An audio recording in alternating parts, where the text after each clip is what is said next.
Okay, so now that we've learned about numerous data types that exist in Postgres, let's begin to learn about this DDL, which is the data definition language. This is what DDL means, which basically are list of commands that we use to define the structures on which our database is built, like schemas, tables, databases, and so on.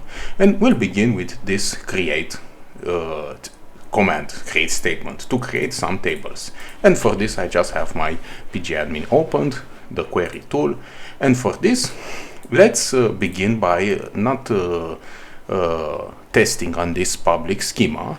I'm going to create a schema from scratch, and instead of using this create schema, I'm going to show you how to create a basic schema. Just type here create schema and then the name of the schema, and I will put DDL, and I will fire this. And you can see here it says that the schema has been created. Now I will refresh this, and you can see here I have a brand new schema created. Now I will go to tables. Obviously it's an empty table, and then I will type query tool. Why is this? Because I want to, for me, these commands to use this schema instead of this public schema. Now I'm going to remove this one. Oh, I removed the second one. Let me go again, query tool. Okay.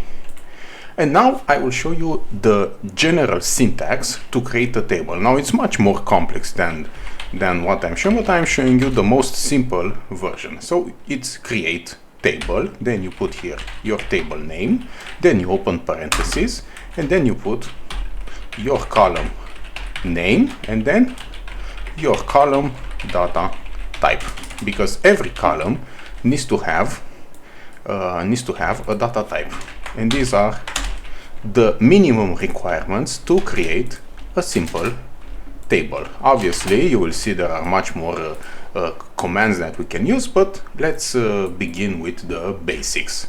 So now I want to create, let's say I'm building an application about e-learning platform where you will have multiple courses for this platform, and I want to create a table that will represent my course table, you know, just a simple course. So but now let's try to think what this course table needs to have. It needs to have an ID, a primary key, because I want to uniquely identify each row. It needs to have a name. It needs to have, let's say, a price, because I want to sell, you know, that this course on this e-learning platform. And it needs to have a create date, and an updated date, because I want to see the date which the course was created, and also I want to see the date which the course was updated. You know, maybe it's updating the name, or it's changing the price, or I don't know. So let's try to think for every specific field, what's the data type for this? Now, when you think of ID, the basic is a number from 1 to, I don't know, the maximum number. And this is a uniquely identified, uniquely way to identify your row. Name should be obviously varchar, because we've learned about this.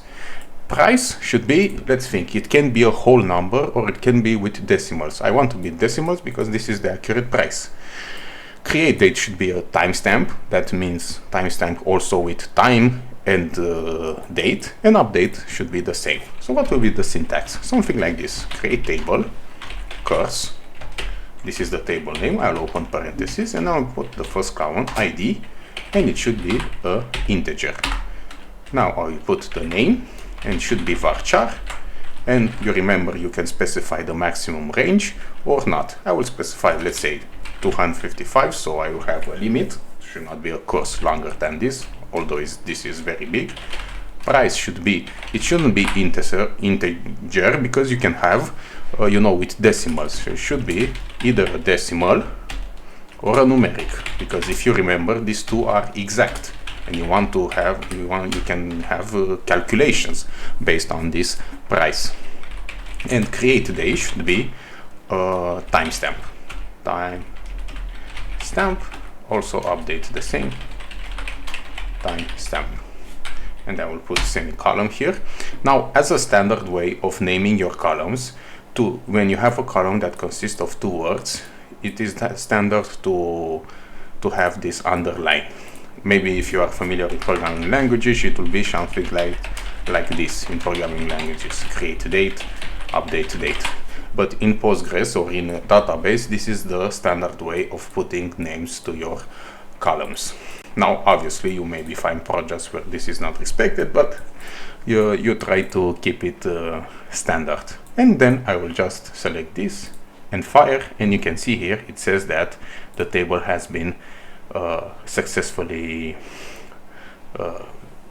created. So I will right click here, refresh, and I should see my table, but I am not seeing my table because probably I used the wrong schema. Yeah, it has created me in this.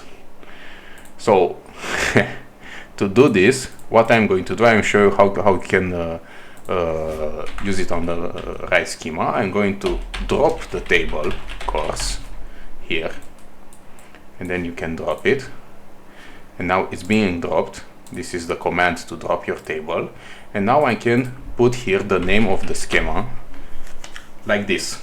So basically I'm forcing Postgres to create this table on this specific schema. Now if I right click here, refresh, you will see that I will have my table here.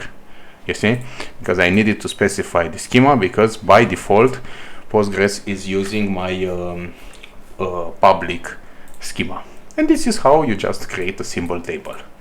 And this is how you drop a table. Now I want to specify this: if you are dropping a table, you can't undo this operation.